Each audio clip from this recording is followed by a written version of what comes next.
Hours into the climb, estimate. At an altitude where the sky has long since turned black, the climber stops. Not a planned stop. The electric motors driving the rollers against the ribbon simply cease. The climber hangs there, a pressurized cargo pod suspended by a strip of material only millimeters thick, estimate, far above the Pacific Ocean. Then the ribbon begins to move.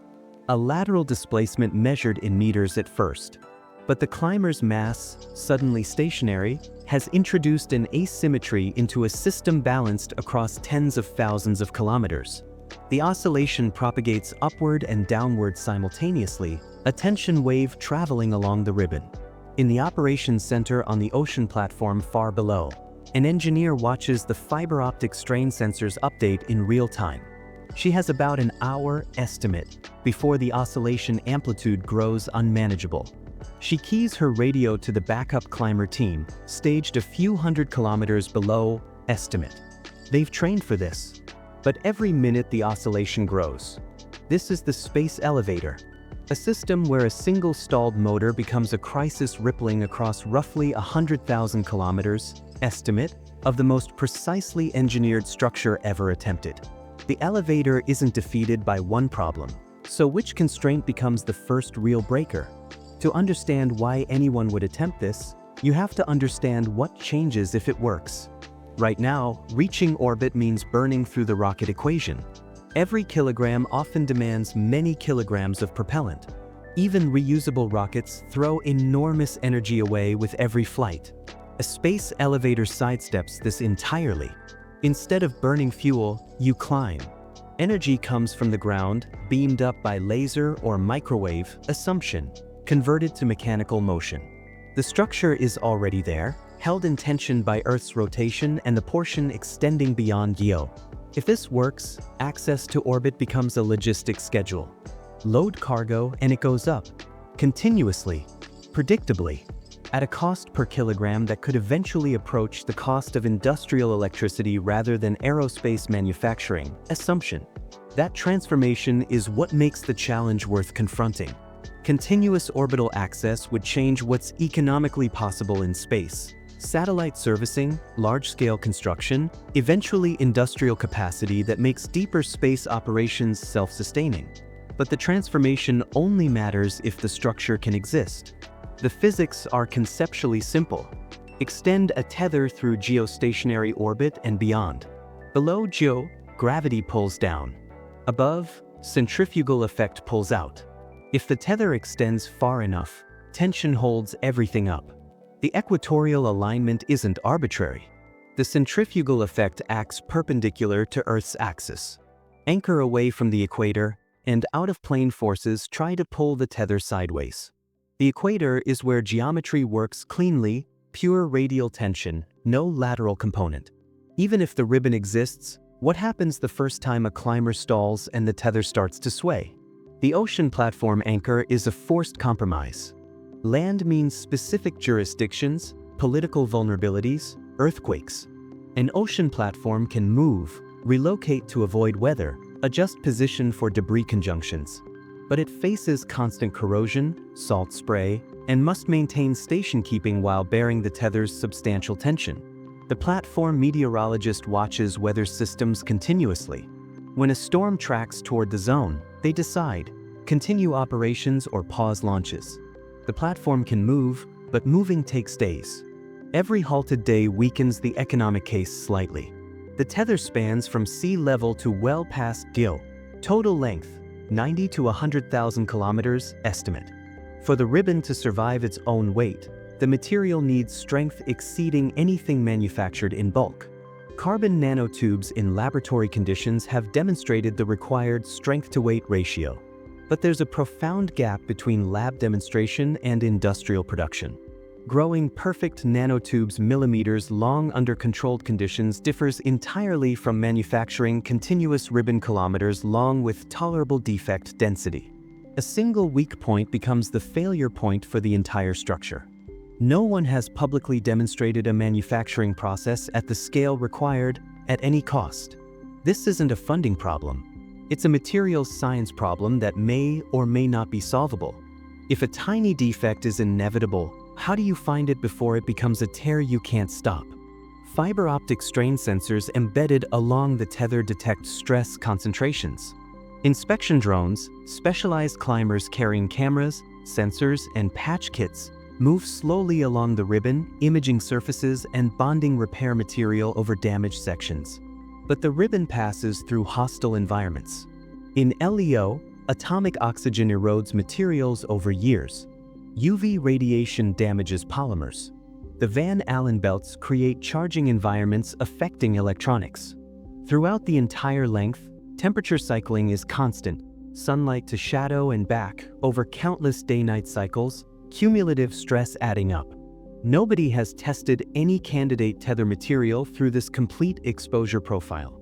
We have models and projections. The space environment isn't negotiable, and we don't fully know how the ribbon will age in it. Can you beam megawatts through real weather, clouds, storms, salt haze, without turning operations into a gamble?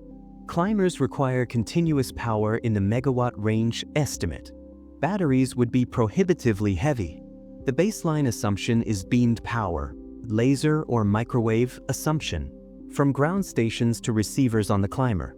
Lasers are attenuated by water vapor scattered by clouds. Adaptive optics correct for turbulence continuously, but clouds block transmission entirely. Microwaves penetrate clouds better but require large, precisely aligned receiver antennas. Conversion efficiency determines how much becomes electricity versus waste heat the climber must reject through radiator surfaces. The power beam operator watches atmospheric conditions continuously, switching between stations as weather moves through. When cloud cover reaches certain density, operations pause. The climber waits, consuming buffer power. Debris can't be negotiated with. So, is avoidance realistic, or is redundancy the only answer? The ribbon passes through every orbital altitude, LEO, MO, U. Every piece of debris has potential to cross its path. For a structure spanning tens of thousands of kilometers with no ability to maneuver, the calculus differs from satellite operations. Some concepts propose moving the anchor platform to avoid predicted conjunctions. This works only for tracked objects with known orbits. It doesn't work for untracked debris, fragments too small to detect but large enough to damage the ribbon. The frequency of such impacts remains model-dependent and largely unknown. The alternative is redundancy. Multiple parallel strands cross-linked to distribute load, armored sections at high flux altitudes. The surveillance team watches conjunction predictions continuously. The acceptable risk threshold is a policy decision, revisited after every close approach. How do you repair something stretched across LEO, the Van Allen belts, and GEO without shutting down access for months? Patch kits address surface damage. They can't rebuild a severed ribbon. Splice integrity dominates operational planning. Every joint represents a potential failure point, and routine splice inspections become as critical as any other maintenance task. A single ribbon elevator can't operate during significant repairs. The first elevator is a single point of failure by definition. If one company or one country controls the anchor, who controls access to orbit? Think of the elevator as a strategic choke point, like a major canal. Whoever controls the anchor controls access rules, pricing, shutdown authority. In a crisis, that control becomes leverage. The platform likely sits in international waters, but the operating company has a nationality. Investors have nationalities. Who sets prices? Who decides which cargo is permitted? What recourse does a denied nation have? These questions must be answered before the first ribbon deploys.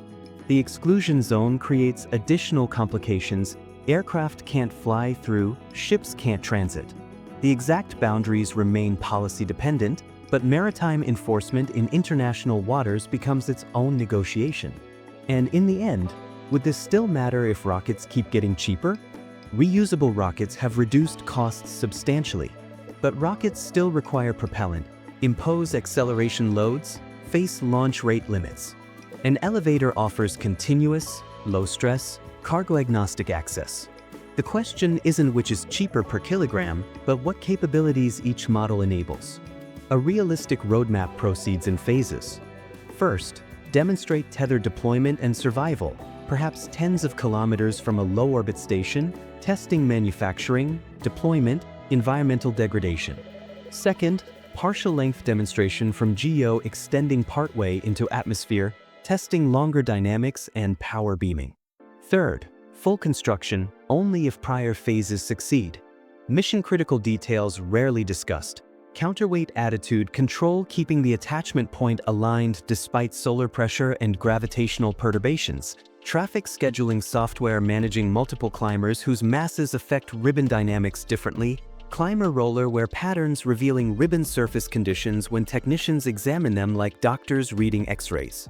The engineer watching the strain sensors has to make a call. The backup team pushes motors beyond rated output, trading component lifetime for speed. If they reach the stalled climber in time, they can dock and transfer a portable power unit. The oscillation amplitude grows, but more slowly than projected.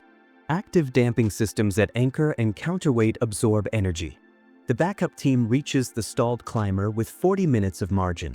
A control board failure, probably from a charging event in a radiation zone. The board is isolated, redundant systems take over. The climber ascends again. The oscillation damps within 3 hours. Operations resume. The engineer's shift ends at dawn. She walks to the platform's edge. The ribbon isn't visible, too thin, too far. But she knows it's there, extending upward past where aircraft fly, past satellites, past where blue gives way to black. Roughly 100,000 kilometers estimate of material, millimeters thick estimate, holding open a corridor to space. If it works, her grandchildren might take it for granted, complaining about weather delays and scheduling conflicts, treating orbit like intercontinental flights, routine, expensive, ordinary. They'll never know how many problems had to be solved, how many engineers made the right call at the right moment. The elevator is not a monument. It's a responsibility. Whether that responsibility is worth taking on remains open. Perhaps the materials will never work at scale. Perhaps governance proves insoluble. Perhaps rockets improve enough to make it obsolete. But the attempt, if made honestly, will leave behind knowledge that didn't exist before. That might be enough.